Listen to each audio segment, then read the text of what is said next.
everybody. Welcome to another episode of OD Podcast. How are you doing?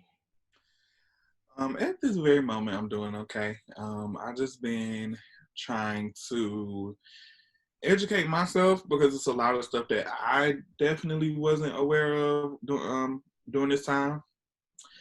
And I'm also trying to educate others in the process, which is a struggle in itself. First of all, I'm learning that these people are just dumb. That's for one. People are just really Points ignorant. were made.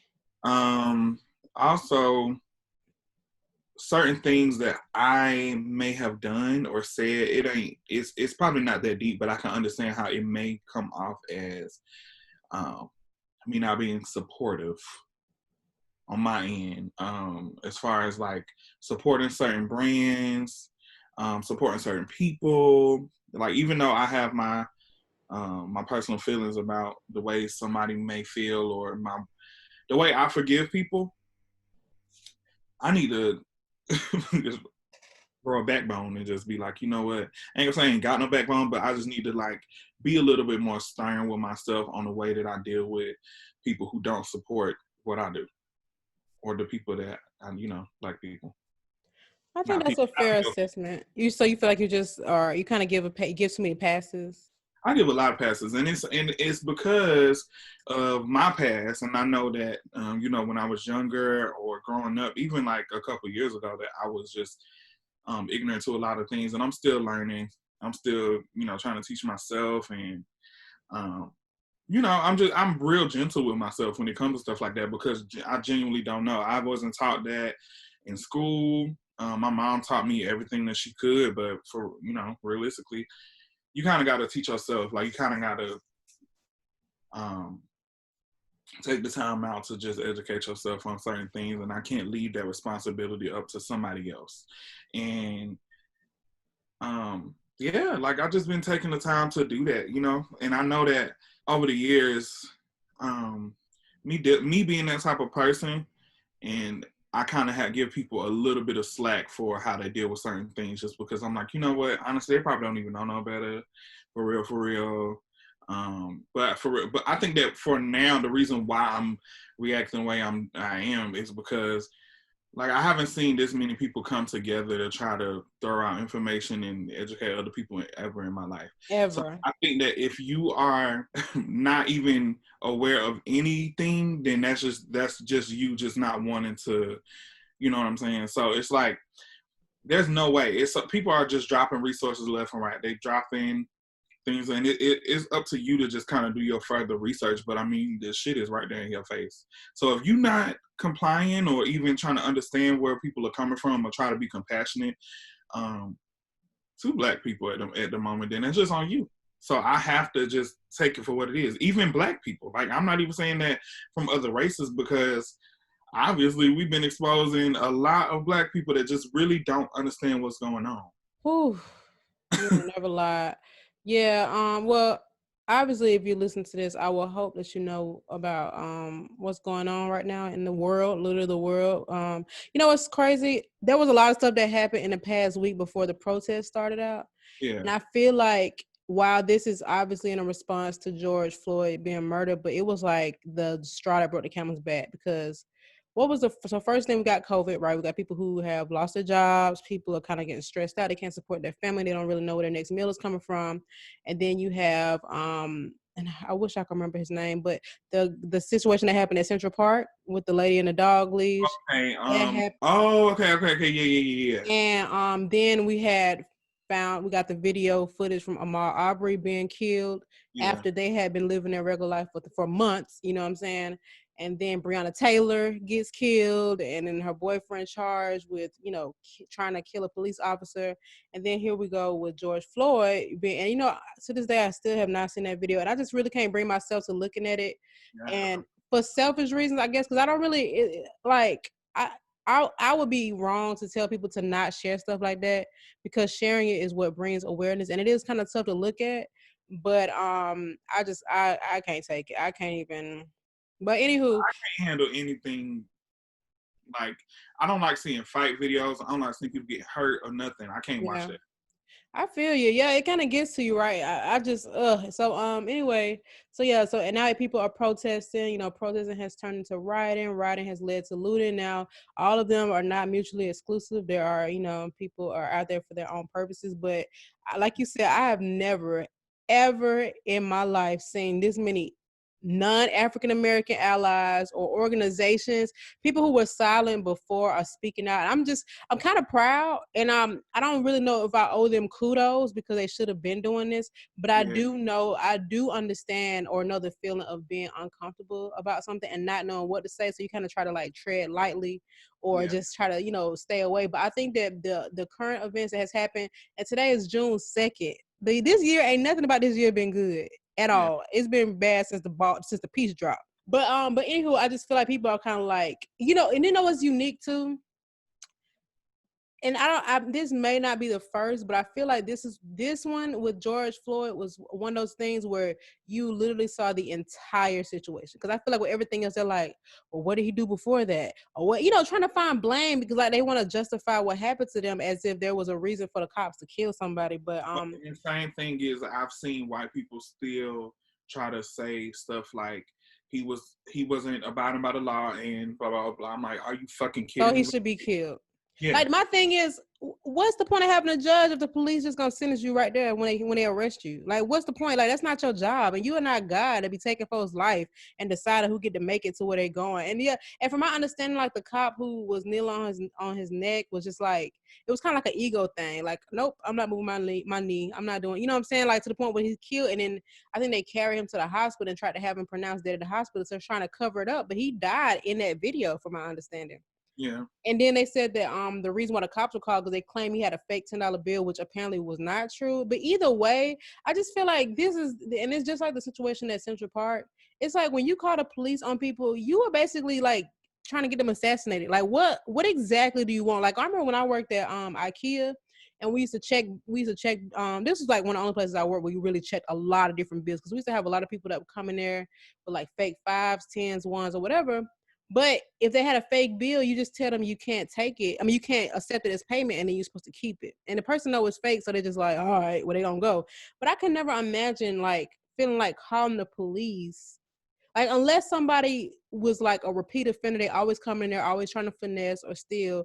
I can understand somebody being like, you know what, like I'm tired of dealing with this. Like you got, call the police. But if I'm not mistaken, George Floyd he didn't live in Missouri. He was out of town for work. Anyways, the point that I'm making is like people are just calling the police to call the police because they are threatened by somebody black or they don't know how to handle something because somebody's black. And it's like, like if you like read the room, you know what's going on. You know what happened when people call the police on black folks. Like, why would you do that? I think that anytime that happens, especially recently, the more recent videos where I see people calling the police. And let me just start this. I don't like the Karen term. Me either. I said on the last episode, I'm not a fan of it. Yeah, I'm not a fan of that shit. But I think that when I see stuff like that, when they call it, I just immediately think of Emmett Till because I'm like, realistically, that situation is pretty much the same as what's going on now because it's like he did something as small as like whistling at a white woman and then allegedly. Yeah. She said she lied. She admitted that she lied on her deathbed. It's crazy. Yeah. And I think that's how I look at it because it's just like I think that you're intentionally trying to get these people hurt. Just because you don't feel safe for whatever reason, like nobody's bothering you. Like I even seen a few videos, like the guys that were in the gym in their office building, and the man was trying to say that they didn't. Was that Minnesota? I mean, Minnesota. Minneapolis. I don't know if it was in Minneapolis, but they had a business in that same building, so they had the right to be in there. But he was trying to like call the police, and then he even said out of his mouth some guys that looked like they're not supposed to be here. And then just like that lady in Central Park on the video, she kept saying, "An African American man is after me." Da, da, da, da. I'm like, that's as if that's like an adjective for somebody's behavior. Yeah, like you were intentionally trying to get these people hurt, and I think that's just fucked up. Like I just don't understand how can you even sleep at night knowing that you just cost somebody their life all because you don't feel safe for whatever reason. Like they didn't do anything to you. Exactly. Yeah, I get nervous when it just makes me nervous. Just because my nephew, he just moved out on his own, and he he's a Amazon driver. Like he drops off Amazon They've packages. been catching it too. And I watched that video with the guy who drove the UPS truck, and they was chastising him. And he's even told me certain situations about how people just been weird to him, dropping off packages and stuff like that, and the certain things. But that's just scary to me because it's just like he's a big guy, like he's big and he has a beard. And apparently that's just what they're scared of. They're scared of like intimidating looking me. So doing nothing, like working. I'm at work. I'm doing my job. I was listening to a podcast yesterday, and this guy who's an Amazon driver, he said that he's in a town in like Massachusetts, I think, where he's like one of the only Black people in the community. And he said that he gets like people try to like provoke him all the time, like when he's delivering packages. Like he said that he's like deliver packages and somebody would just grab it and they be like going back and forth with the packet, like, and it just be out of nowhere. And then if he like tries to like, get mad or try to snatch it, now they like, oh, he's being aggressive. He said he had somebody who literally like came up to him while he was putting a package on somebody's door, and they took it. And he was like, hey man, you got to put that back. And he was like, nope, that's my neighbor's package. Da, da, da, da. And apparently the guy actually wasn't the neighbor. He just was trying to start trouble. And then a UPS guy who was white ended up pulling up and was like defending him. And, the guy was just trying to start trouble with him. And it's like, these are situations where we don't get to see that part when it's on video. You know what I'm saying? They call the police and we see somebody getting killed. And now everybody's like, oh, well, he must have did something. They wouldn't just kill him for no reason. Yes, the reason is Black. Like, what more explanation do you need? That happened to us yesterday. Just yesterday now. Keep in mind all this stuff that's going on in Atlanta right now. We went to the farmer's market. That's where we get our crab legs from. Mm-hmm. Went to the farmer's market, literally walking in the door. I had my mask on and I grabbed a hand basket and I took the spray cleaner that they have and I started wiping down my hand basket. Mm-hmm. I know this white man came up and said to Zay, he said, excuse me, can you pick up that basket right there and wipe it out for me? Excuse me? And Zay was like, what? He was like, I don't work here. And then Zay walked off and I looked at him because I couldn't believe that he was saying that. He was like, could you? And I said, I was so shook, bro. I was what is wrong with people? So I was just like, is this really happening? And then the girl who was with, she was like, you need to read the room. Honestly. She was with the guy? No, she was. Oh, okay, got it. 4 of us together. Yeah. And he was by himself. So when we were checking out, he came over to us and he was like, it was honestly a joke. I was joking. Da, da, da. And I'm like, well, we weren't. I'm like, honestly, it's not the time for that, for one. And I said, he knows that. And I said, we don't know you and you don't do shit like that to people to just say, whatever. But he probably felt like, oh, these motherfuckers finna do some shit. So that's why, he felt guilty. But what the fuck would make you say some shit like that to somebody? Oh my God. Yeah, oh my God. So, and I used to have the thought process that if I just stay out the way, stuff like that won't happen to me, which is absolutely not true. Because as soon as I'm in the way, I'm in their way. But I remember one time me and an ex-friend went to eat one day. We went to Red Lobster, not too far from my house. And you know how sometimes, at least typical Southern hospitality, somebody's coming up behind you, you hold the door for them, right? It's not even a big deal. It's just like, why would I close the door? Because by the time it finally closed, you're going to already be through the door. So let me just hold it for you. So we were walking in and this older white lady, like she had to be like 70, 80-ish, or I assume she looked very like elderly.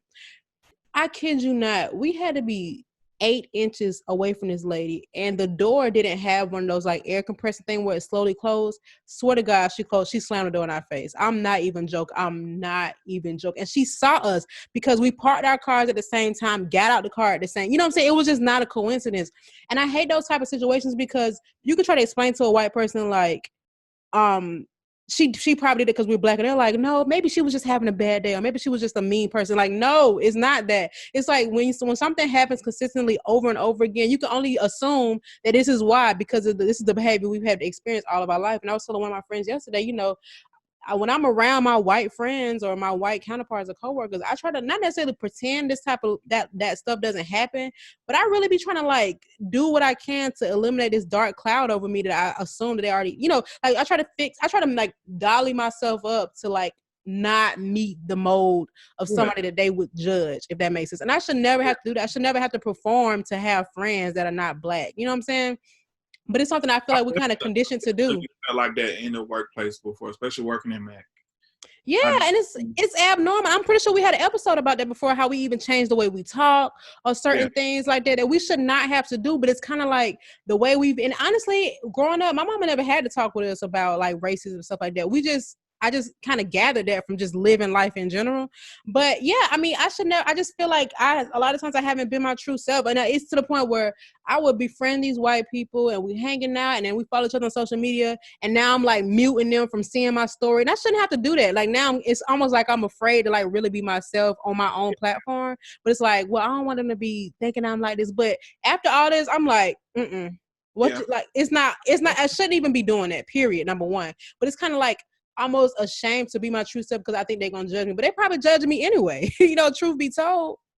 I grew up. My mama definitely, talked to me about racism and just white on Black crime all the time. Mm-hmm.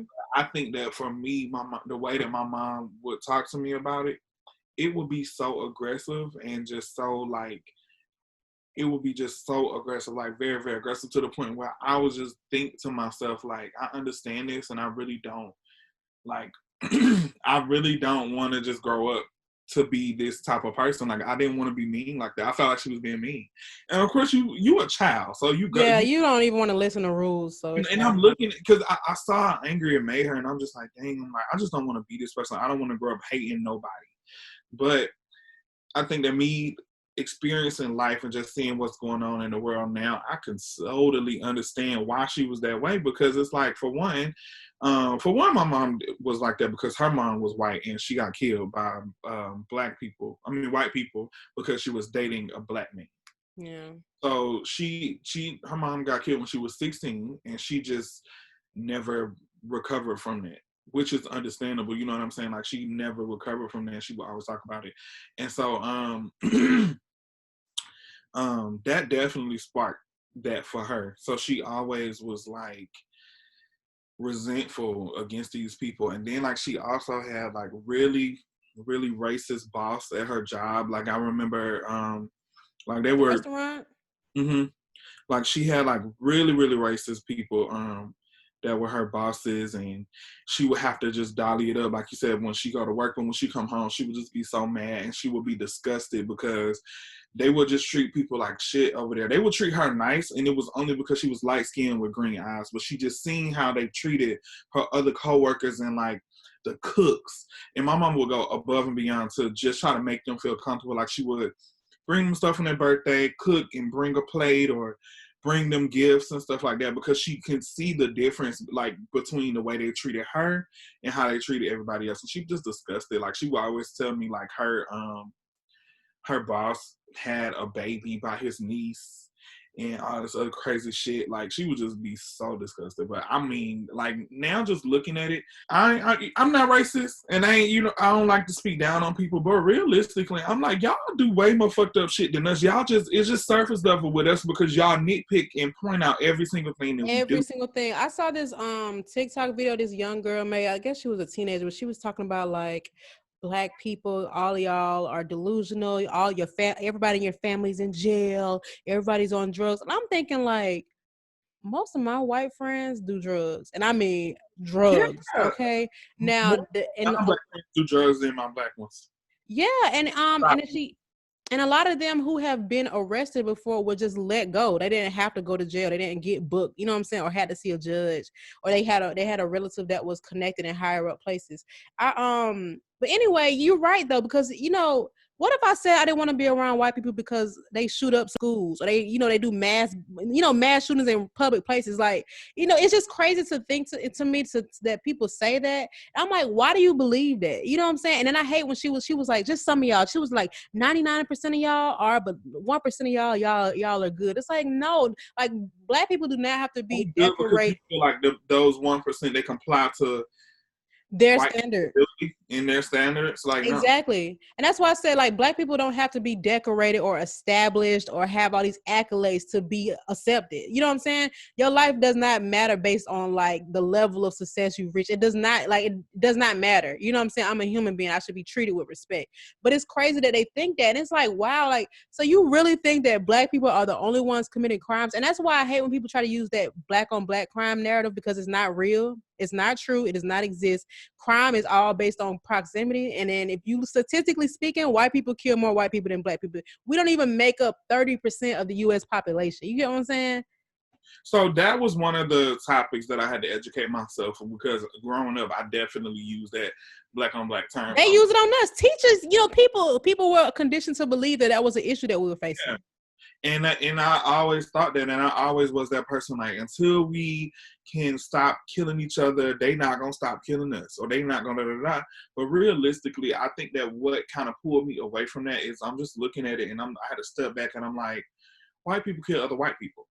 Hispanics kill Hispanics. Like, we can't just pinpoint one race out doing that, because it's everybody that do it, and it's crime in each race. You know what I'm saying? Mm-hmm. But I think at the moment, we're not killing each other because of, like, I'm not killing nobody. Well, I mean, I'm sure this happens, but I'm not killing another black person because they're light skinned or they're darker than me or something like that. Not like a hate crime type of thing. I mean, there are hate crimes like people's sexual preference and the way they identify themselves, but yeah, definitely that. And I think that's what we're trying to eliminate, and that's what we're trying to bring to the light, is that these crimes are actual hate crimes. Like, you don't have a reason to even dislike them, not even go as far as kill them, but why do you even have that much animosity towards somebody just because they look different than you?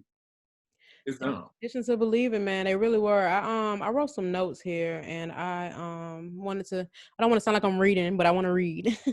Okay, Kaya.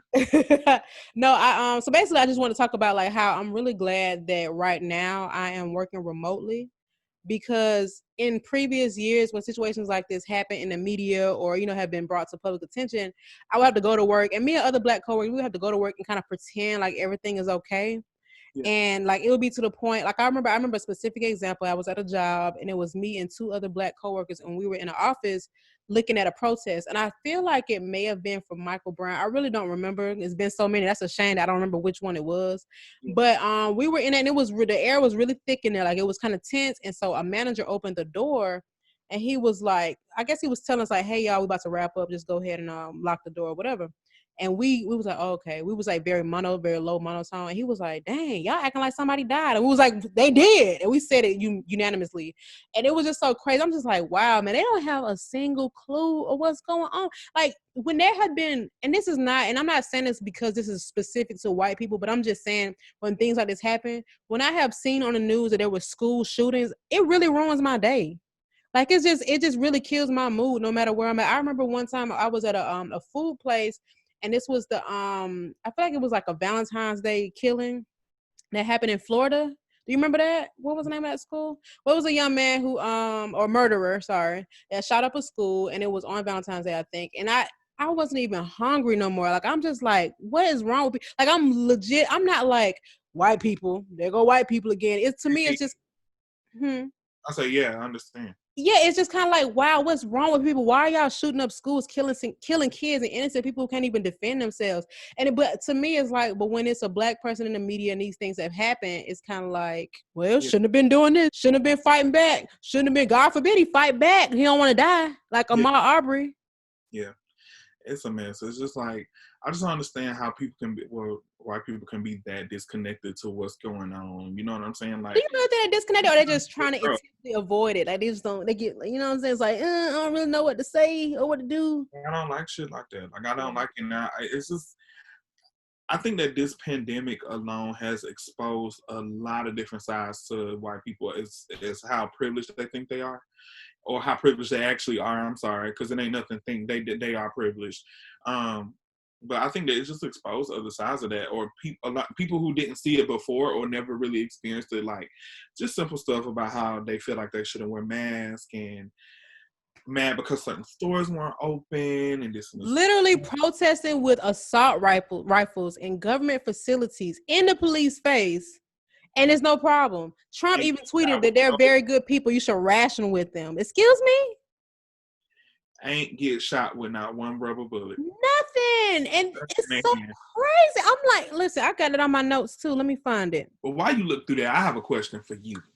What's up? My question to you is, I've been seeing a lot of people talk about, a lot of public figures and celebrities talk about their dislike for the looting part of the protest. Mm-hmm. How do you feel about that? You know what? To be honest, I'm not a fan of the looting. That's just me. I'm not a fan of the property damage, but I get it. So let me just state my platform. And the reason why I'm not okay with it, because I hold a lot of value in my community and the way that it looks. And I know that's not the big picture, but that's why initially I was like, why are they doing it? You know what I'm saying?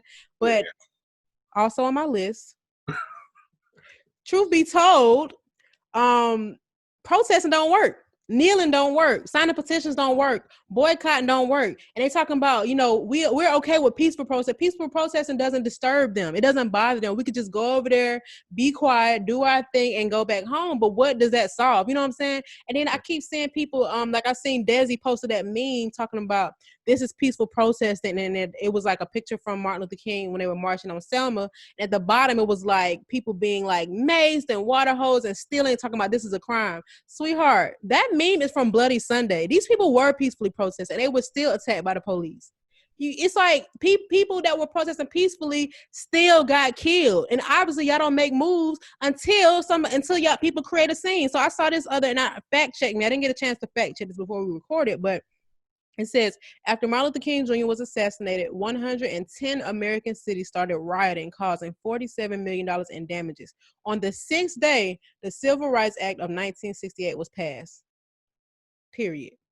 Yeah, I mean, now, imagine everybody just would have went home crying because they missed Martin Luther King. And we wouldn't have got nothing done. Exactly. I think that anybody who says that they are a part of those crowd of people that are just disconnected with everything, and I understand that you don't want the community in the city, stuff that you love to buy and love to attend and love to see, that doesn't love you back. They don't love you back. Because I had to explain to people because they were mad at me for supporting the looting, and I'm like, I don't want you to feel like I'm telling them to go knock this shit over, but in reality I am, because at the end of the day, they're not in black communities doing this. They're not in our neighborhoods doing this. And what I was trying to get people to understand was, I'm like, this is, to me, I look at this as what gentrification is. Like, they come in the hood and they kick people's grandparents and parents out of their houses and displacing whole families, generations. Yeah. So my thing about it is, these people have these fucking materialistic ass stores that sell these fucking shoes and bags that are thousands and thousands of dollars that y'all are giving y'all money to. They don't support you. They don't want you in their store. They don't want you wearing their stuff, truth be told. No. They following you around the stores to make sure you're not stealing. They looking at you sideways so they think you scamming half of the time to get the stuff. And it's just like, why would you even want to go somewhere where you're not going to feel comfortable at? And why would you even care that they knocking this stuff over if it's not supporting you individually or supporting the people? What do you look like? Yeah, like, and like, what? So it doesn't make a difference. And I kept trying to get people understanding, like, this just looks dumb. This just looks ghetto. It makes it. And I'm like, the thing about it is, these people have millions of dollars. Once this stuff get knocked over, it's going to be right back up on Friday. Yeah, I mean, you see CNN Center the next morning, that sign was painted back up. Literally. Yeah. So, now, I do think a lot of people are kind of taking advantage of the situation to steal. Of course. I get and I understand that. But, I mean, if we want to really break it down, how you think, I saw this from, I think it was the American History Museum. Don't quote me, but they were talking about how a lot of stuff in museums is based off looting. How you think they got these statues and these artifacts? You think people from Africa gave it to them? No, these are one of a kind pieces that were stolen from people. Thought about it.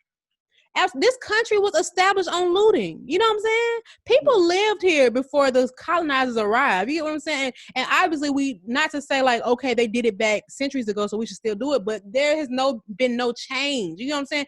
They looted and rioted because they didn't want us to have an education with them. You get what I'm saying? It's like, so at what point is it's because Black folks are pulling a you on you that you have a problem with it. And it's crazy. You think about Stonewall. Stonewall was a riot. Okay, a riot. It's and y'all gave them what they asked for, and it shouldn't have to take to get to that point, but they felt like they were fed up. So like, how else are we gonna get what we asking for? Well, okay, we're gonna burn it down. Do what we gotta do. It's a simple fact that we're doing this, and I feel like I ain't gonna say it's not going nowhere, but it's the fact that Trump's dumbass is talking now. He wants to declare war on these people that his own people. He wants American soldiers to attack American citizens. And let me point out, a lot of these videos of people looting and causing property damage are not even Black. Our white people. I've seen so many videos and pictures of cops putting shoes in their trunk, clothes in their trunk. I saw that. Yep. And I'm just like, this is crazy. And I even saw they were placing bricks on corners. Yeah, I was gonna say that, like, people, they were placing bricks, and I seen that people were like acting like they were coming out of protest just to destroy their property with them and start it. You know what I'm saying? It's like, y'all have a mental illness. Pointing the fingers at us like we're the problem. Y'all the problem. And we wouldn't, I think that for the most part, we wouldn't even act the way we do if it wasn't for y'all. And just like Tamika Mallory said in her speech, we learn violence from you. We learn violence from y'all. Period. Point blank. Period. I watched that speech like 64 times because she's really powerful. Tamika Mallory's that girl.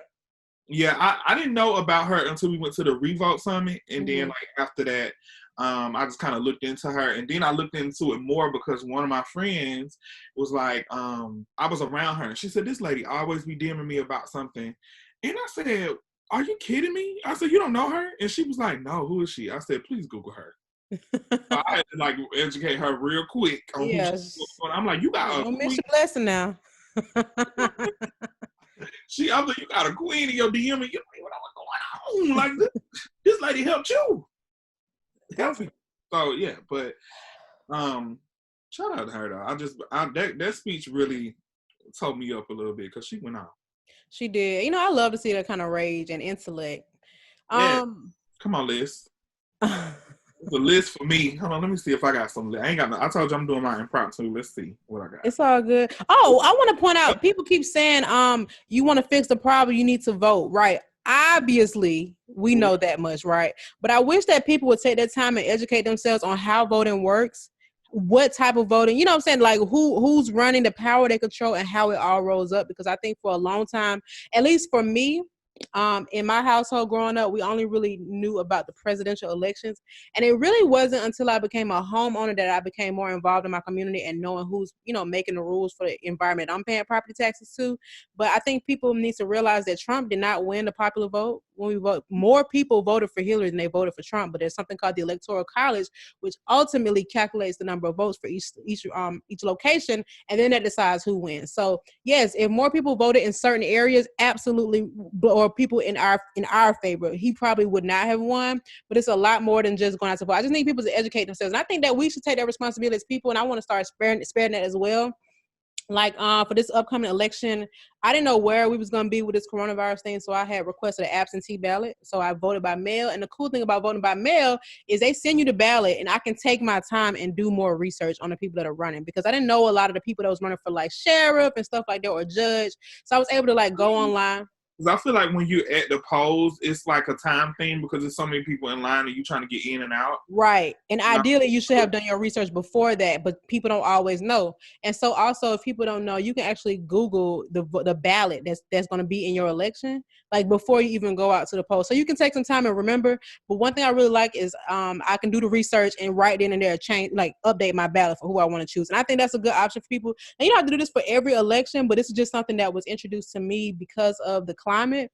But I just want people to just take more initiative and just understanding who makes the rules, man. I mean, the DA, the sheriff, the judge, all these people, it locally matters. Everything is not on a federal platform. Obviously, you want a president that's going to work in your favor, but there's just so many people under him. Like even things like They want to call the Trump stimulus bill. All he had to do was sign off, but there were people who worked, the House and the Senate worked together to even come up with what was going to be on that bill to get, to make it up to the president. But, I absolutely think there's a power in voting. We need to vote. I will never, ever tell people not to vote, but I just need people to know what they're voting for and what it means when they do submit a vote. Yeah. This is just me, and I told you I do my impromptu notes. The state of Minnesota, this is 6 minutes ago, the state of Minnesota has filed a civil rights charge against the Minneapolis Police Department in George Floyd's death. And guess what? If people wasn't out there rioting, we would have never had that headline to read. Exactly. It is what it is. I think this is going to change the country. I think everything that's happened, including coronavirus, is changing the world. It's just a catch-22. I think that I honestly feel like that has something to do with the way people are reacting now to this situation, because I think before people were so caught up in their personal lives, and like for real, you caught up in your personal life and you don't even have time to kind of sit back and just see what's going on in the world. And now that we're all at home and we're not doing stuff, I mean, us in Atlanta, we open. And Corona gone. They open. I'm just saying. I'm closed. Yeah, like in Georgia, Corona has allegedly gone. I'm just playing, but But in other cities and states, like everybody's still at home, and just them actually sitting down and looking at this stuff, I think that just really hit home with that. And then it's just like, damn, you really killing people during a fucking pandemic too? Like, that's just what's going on. I know, man. You're right, though. I think that people are in the house. They have more time to be online. And, I really do owe the credit to social media, man, because I think that without social media, we would not, I don't think we would have the ability to mobilize like we have and to really spread awareness so quickly. I mean, you look at that Blackout Tuesday hashtag, and that junk has like probably 10 million posts by now. But it's powerful. It's a gift and a curse, but it's powerful nonetheless. But I agree. I think that people just been in the house. They have nothing but time. Something they might not have seen on social media because they were at work or doing something else, they now see, because that's really all they got to do right now. Oh, and this is just in 55 minutes ago, Saucy Santana and Cliff Amir are protesting at the moment.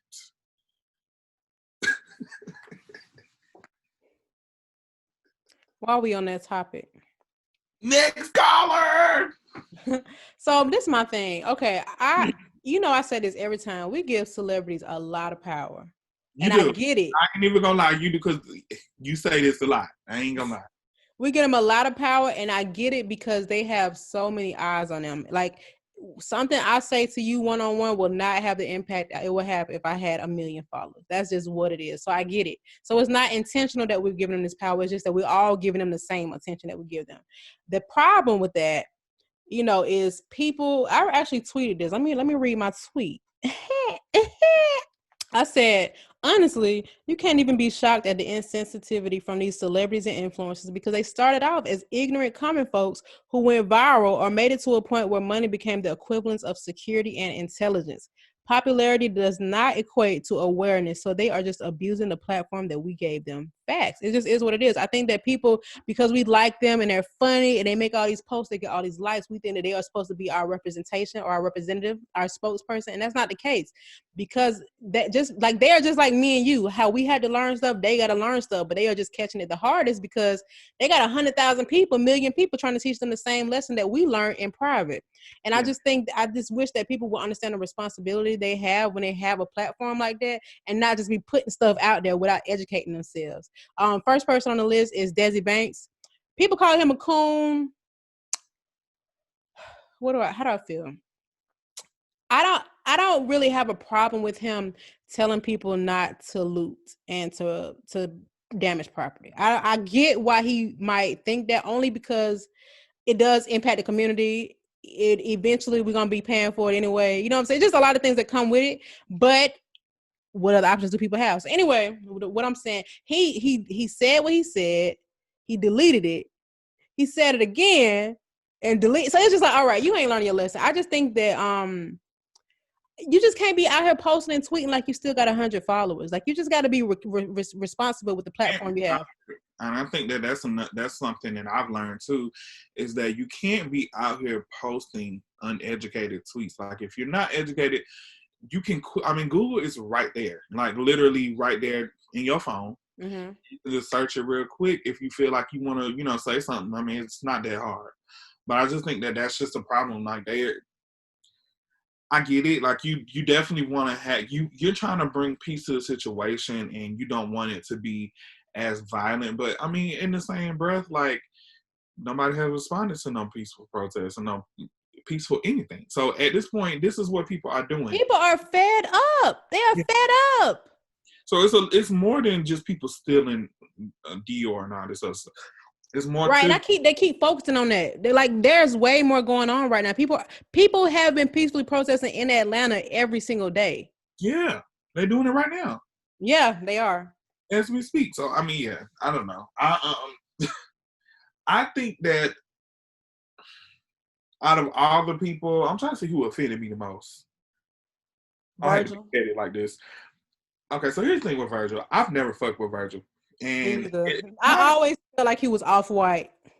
Yeah, and it's kind of retarded for me to say that because I'm a person that supports Kanye. I ain't gonna say currently for real, but supported Kanye. Where he at?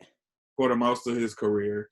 But I think that my connection with Kanye is that I'm like, you know what, he is mentally ill. Same with Azealia Banks. Azealia Banks, I'm like, she's mentally ill. And even though they're like my far, far distant cousins, that's how I feel like.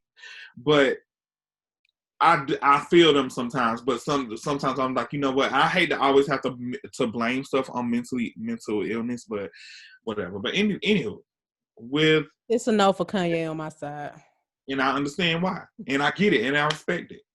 But with Virgil, I think that when I kind of disconnected from him, first of all, I feel like just how person I am and where I'm at with fashion, I feel like his clothes are not innovative. Like he literally sells $300 shirts that just has words and quotations to try to. I always thought that was the stupidest thing ever. I never got it. I'm like, this junk says shirt.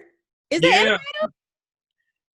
And it might be unique, but not to be a luxury brand like it is now. It's expensive, and people like that's neither here nor there. And then also like he exposed like his creative team and the people that he worked with, and nobody is black. Everybody is white. Every single person was white on his team, and I'm just like, really? I'm like, you are from the motherland. Yeah, and your family, the audience is black people. Then his wife is white, which is fine. I don't have a problem with people being in interracial relationships, but it's just kind of like, okay, who's in your ear? Like, good God. And then he came back and said he donated $20,000 instead of the $50 everybody. When after he got drug. First of all, let's just skip before we get to this $50,000, whatever. This man screenshotted on his page donating $50. Do he even have a product that costs $50? Literally, a T-shirt from him costs $225 for a plain T-shirt. That's honestly, that is disgusting. I feel like he's to the point where he has lost his identity. You know what I'm saying? Like, I will never not be bothered by crimes against black people. I don't care where I am in life. I swear to God, and I'm saying this, hold me accountable. I will never not be impacted. If I got it, I'm giving it. It's just like, are you crazy? $50? Do you really think that that's you? Read the room. Stop saying that. Why do you think that you're about to post that? I'll take that back. I'm actually not. Virgil isn't the one who offended me the most. The person who offended me the most was Tokyo Jets. Oh, Jesus. And the reason why I was shocked. I'm not.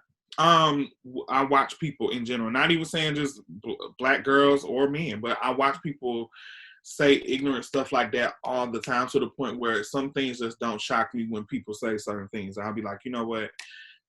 That doesn't surprise me that came out of her mouth.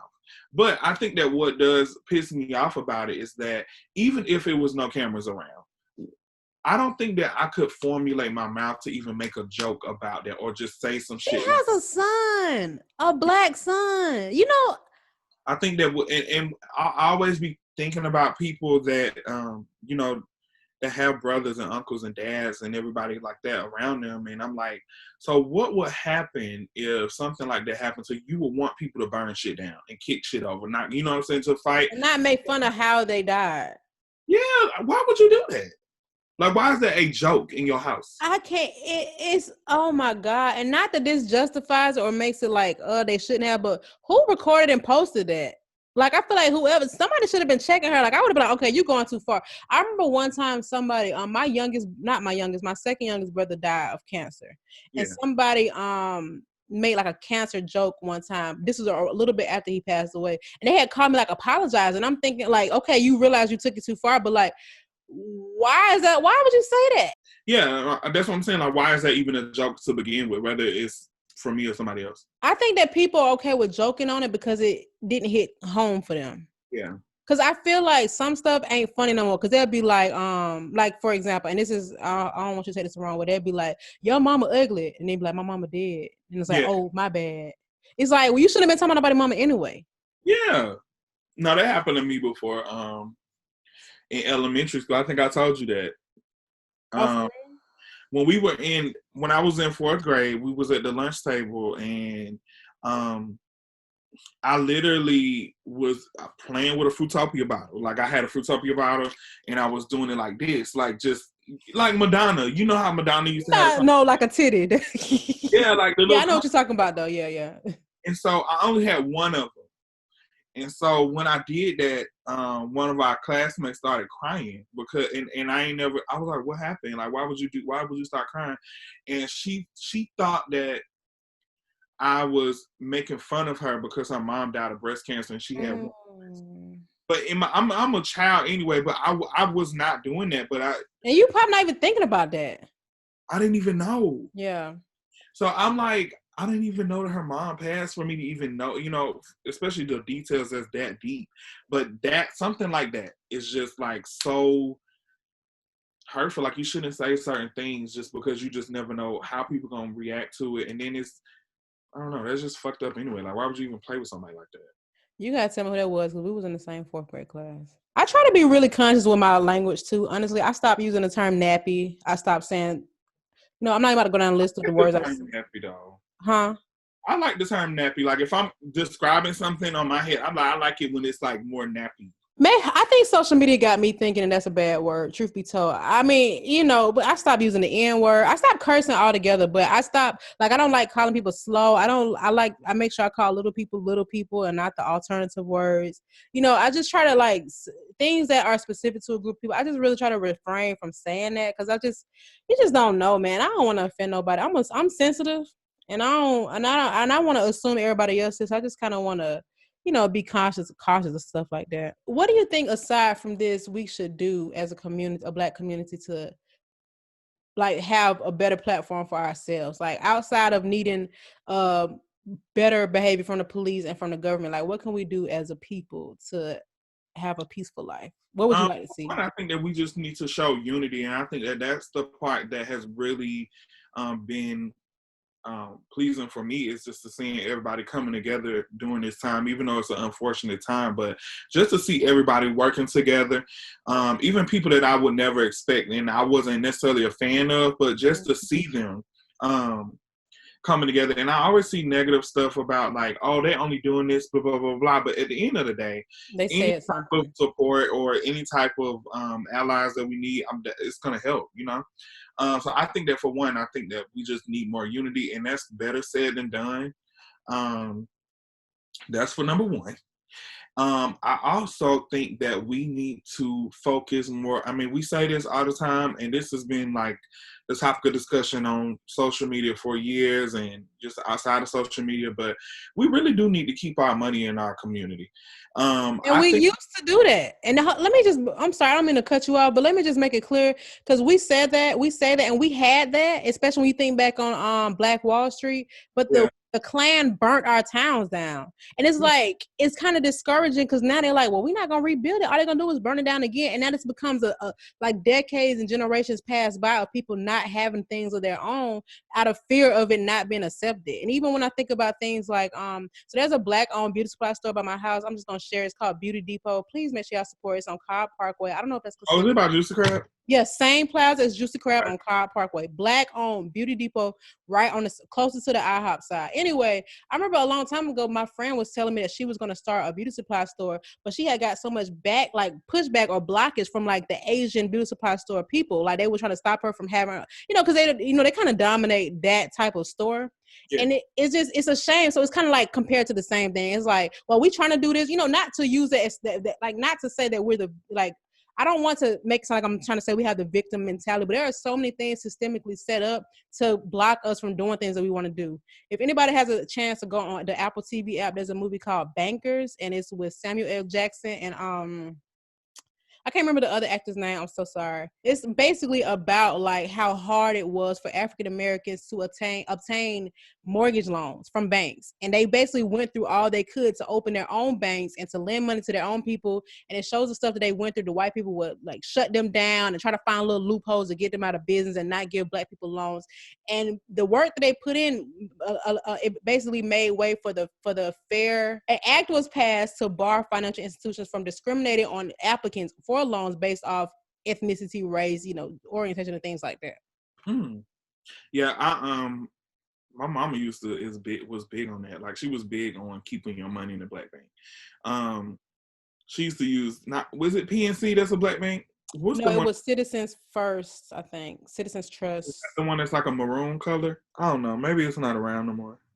Anywho, I think that's major. I think even for me, I do need to focus more on that because I think for me, when I'm buying a product, I look more for quality, and I'm used to purchasing, especially with makeup because of the type of makeup that I do. I need something that's gonna be sturdy, that's gonna stay on, that's gonna be healthy for the skin, that's gonna be vibrant. The color's gonna be vibrant, like the foundation shades are gonna be vibrant. But I think that I don't take the time out to actually do my research on other brands and just go in the store and just kind of like test stuff out. And I'm more of a visual person too, because a lot of black owned brands are not in the store.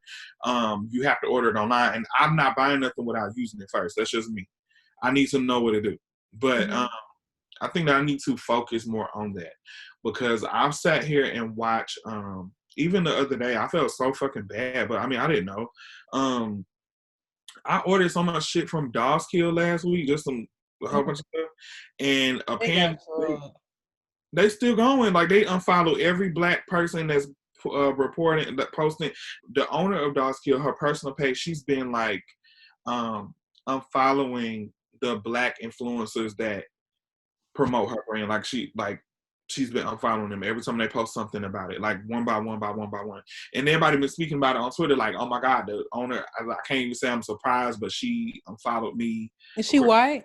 Of course she is. Wow. That's so, at a time, like, girl, you couldn't even do it discreetly. At the time, like, do you think they're not going to notice? Yeah. Even to like beauty brands and just how, like, first of all, I shout out to Jackie Aina for calling these girls out. Was just writing a note. Oh my God. Shout outs to her. Because for one, I just became a fan, like a big fan of Jackie Aina maybe like a year ago. Like I definitely watched her videos here and there, but I was just like, whatever. I just wasn't convinced. I think that my turning point for her was when, for me, with her was like a year ago when, just when she's always been that girl that just called people out on being racist and having problems with people in the community, and she'll do it while she's doing her makeup. Like she'll just, and I think that part was just like so see to me. So then I started watching her other videos, but I think that the fact that she calling out people like Fashion Over Pretty Little Things and these brands who capitalize off of black models, black body types, and just black culture in general, like y'all literally steal people's ideas like verbatim, like it don't be no change in it from black designers, and don't give people no credit, like even down to Zeus. Like Zeus got his shit stolen from Fashion Over. You know what I'm saying? This is somebody who is a local brand and his brand does well, but the fact that that y'all really just jug that from him like that. Anywho, I think that it was amazing that she used her platform to do that, because I think a lot of influencers, for one, that's how they make their money. They make their money through brands that, you know, they pay them to advertise for them. And I think that she's just always been the type of person where she don't give a fuck. Like, she's gonna say what she wants to say.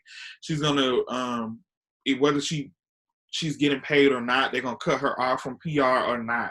She's just always been that person to say something. And I just fuck with her for that. Be the change that you want to see. That's the motto. And I think that's it, because we don't really have no, like, in the beauty community, we don't really have no major Black girls in the that are influencers, except Alyssa Ashley. I ain't even gonna leave her out. Alyssa Ashley and Makeup Shayla. I feel like Makeup Shayla could do more. This is why I leave her out of the conversation a lot, because I feel like she can do more, and I also feel like she kisses people's ass to be like white people and all these other brands. I feel like she kissed their ass, and even though I do fuck with her artistry, and I fuck with her because she's a Black woman, but I just don't think that she's 100% like. She also did see. Maybe she'll learn from this situation. Because maybe people don't realize that they don't have to, like me, I had to, like, you know, don't be performing. She could learn from Jackie Aina, but they beefing, so. Oh, brother. Maybe this will bring them together. You know, before we go, I want to go back onto the shopping, to keeping the money in the Black community, but I also want to shout out Cardi B, who has been consistent in every issue. Has happened over years. And I always stand for Cardi B. Well, I ain't gonna say stand. I don't stand for nobody no more except Jeezy.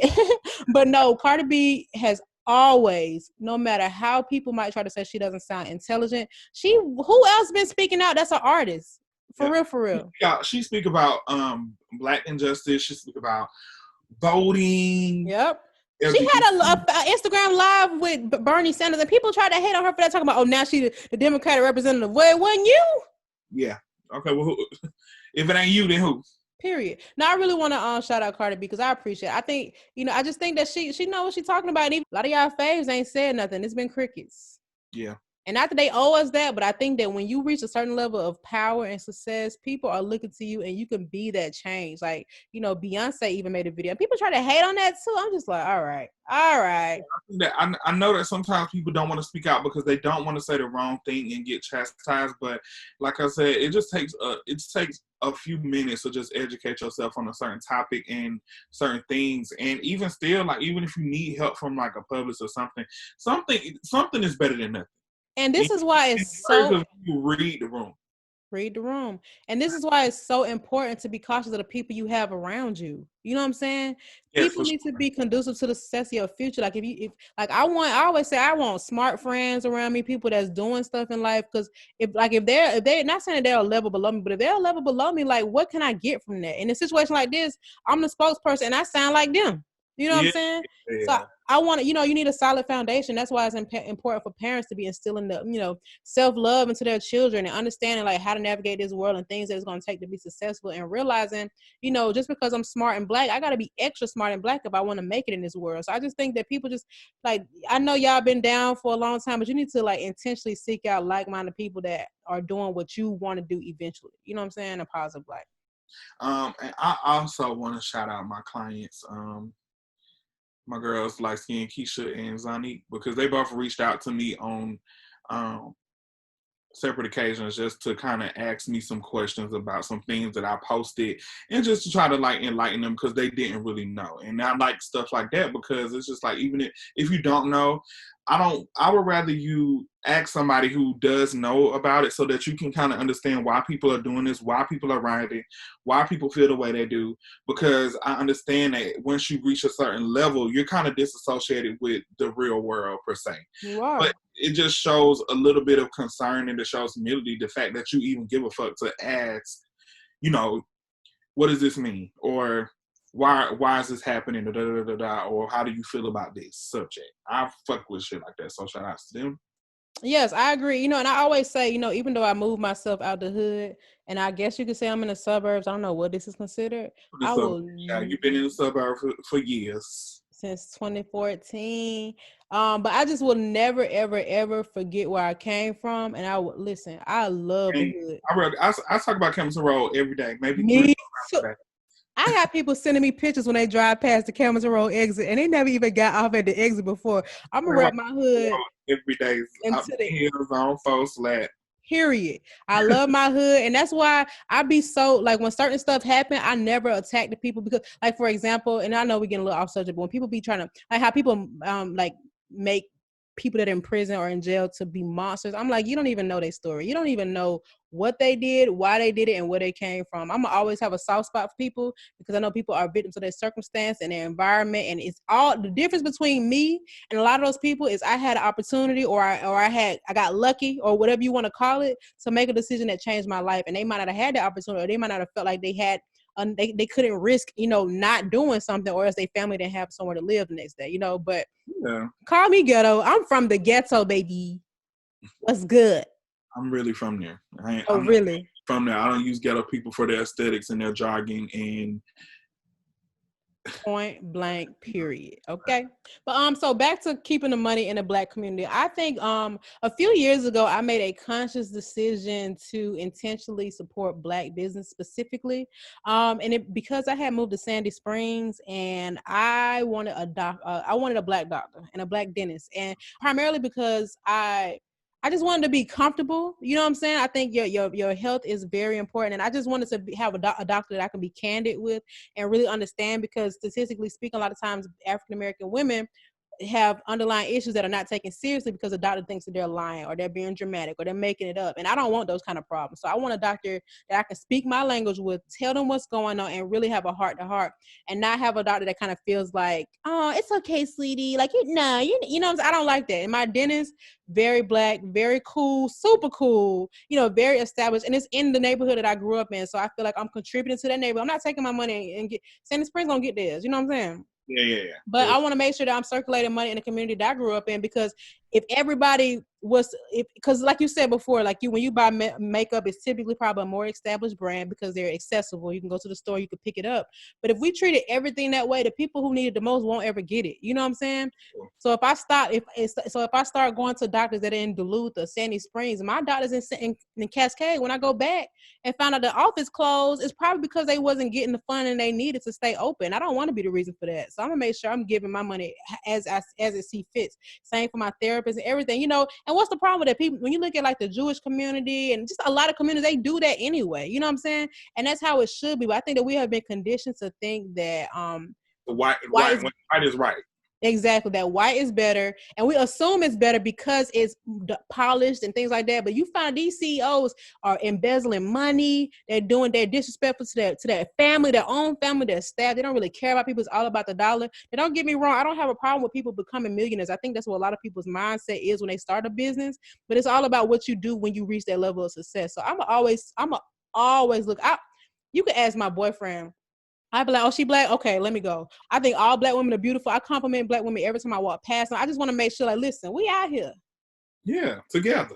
Have you ever had any situations where you were just like, I know you mentioned the one at the farmer's market, but have you ever had situations where you like dealt with like racism and like something that was just completely undeniable? I don't know. I think living in Atlanta, to be honest, it's kind of not as common because there's so many Black people here. But I do feel like me working at Lennox, I definitely was profiled a lot, unbeknownst to me. Yeah.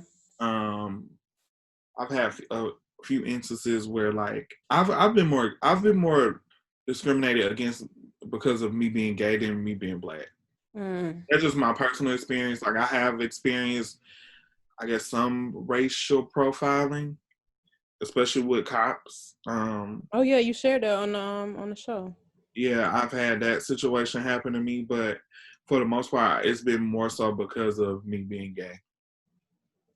Oh Lord, I used to, when I worked in retail, I remember a couple times where I would be working with a white customer, and I would answer a technical question for them, and they didn't believe me. Like they would be like, "Are you sure?" You know what I'm saying? I'm like, I've been on this for like 4.5 years. You know what I'm saying? But I think that because of my look, like I would wear like Jordans to work. Just being comfortable because that's the culture that they encourage.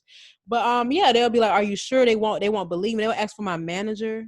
And ask, yeah, oh my God. I remember one time this guy, this was back, so iPhones used to have this thing where you can like tell it, and it probably still does, but you can basically choose how often you get email alerts. So there was one that was like you can force push, which means like I go to my email and I pull down on the screen and then it generates new emails if I have any, or it can be every hour, but it wasn't really done necessarily in real time. Like it wasn't like in that moment. All right, whatever it was. Anyway, so I'm literally showing the guy the settings in his phone, like saying like, hey, this says 1 hour, just really breaking down like what I just explained. And he was like, no, I wanted to come in right away. I don't believe you. Where's your manager? I'm not kidding. And so one time I was talking to my black coworker about it, and I was like, this man like really did, like, this is on multiple occasions, like he just didn't believe me. He felt like I was lying to him about specification about a product that we're looking at on a box. And he was like, man, it's happened to me so many times. This guy was tall. He was like a basketball player. And yeah, he was just like, yeah, they just don't believe me. They ask for somebody else to join in. They'll grab another coworker, a white coworker who's close by, and be like, hey, da, da, da, da, da. And it's like, excuse me, why did you even come in here? Yeah, I know what's going on. Exactly. It's so freaking crazy, man. I mean, I have had coworkers straight up ask me, like, how do I live where I live and how can I afford it? And I'm thinking, like, is it because you don't make enough money or that you think I'm doing something else for money? Make it make sense.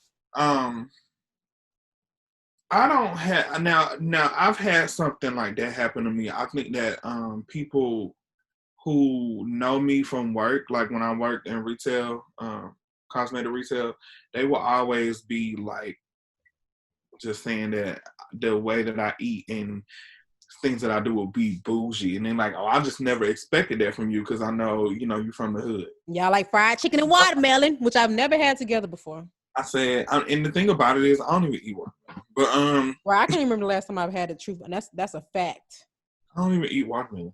But my thing is, like, just because I'm from the hood, I can't have nice things or like nice stuff just because you idolize certain brands and certain things like that. And I choose to be bougie in other ways, like the way I eat and certain establishments that I go to, you feel like,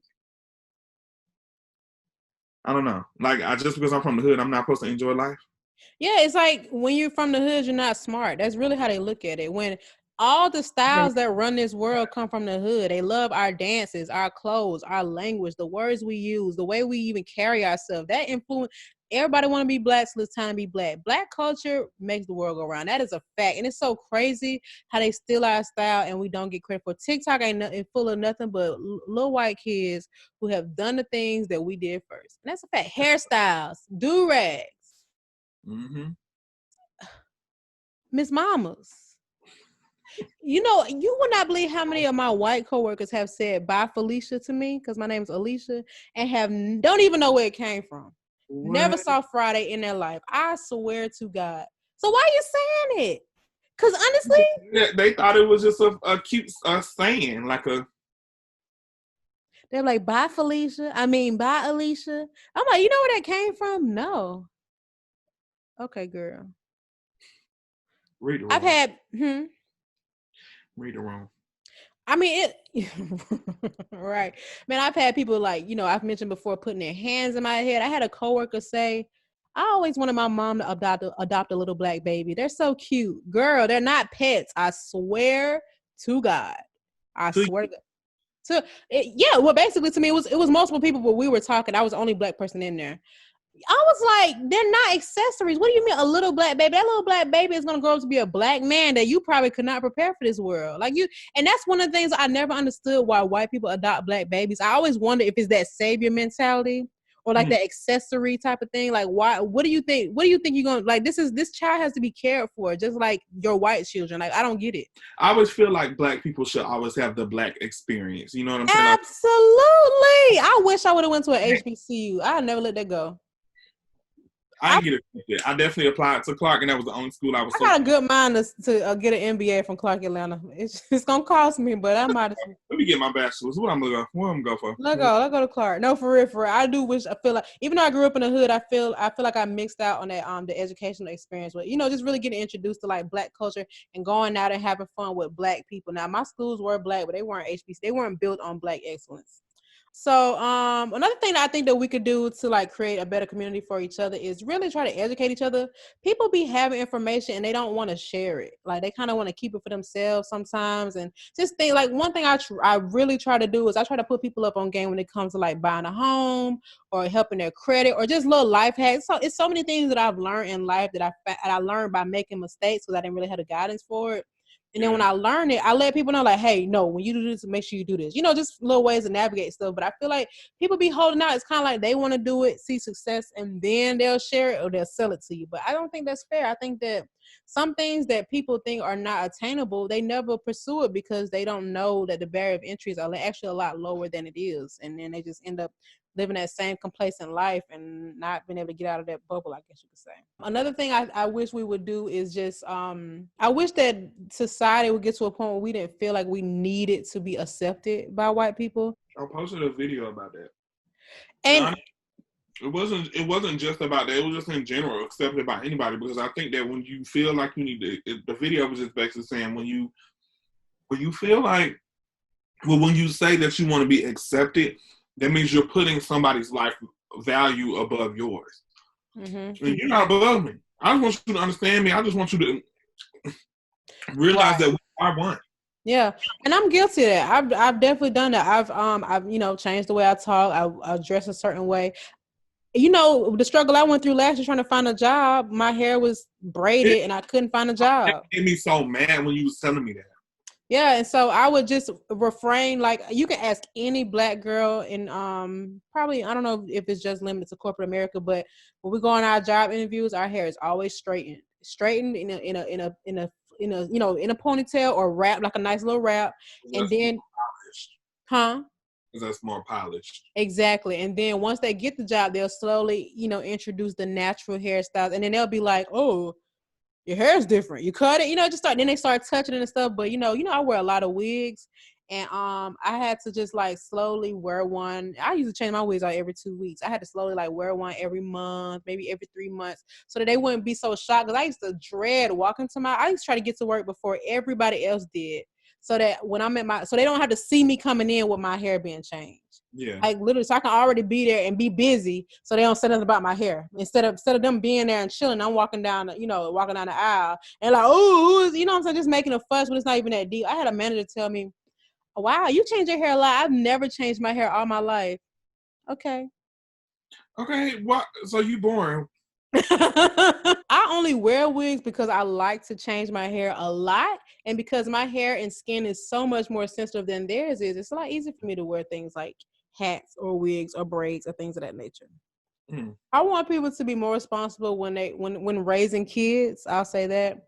And I think that I want, if and when I have a child, I want to be in a position that I can really, number one, be a good example for my child and really have the ability to educate them and prepare them for this world. I think that sometimes people like leave it up to the school system to educate their children.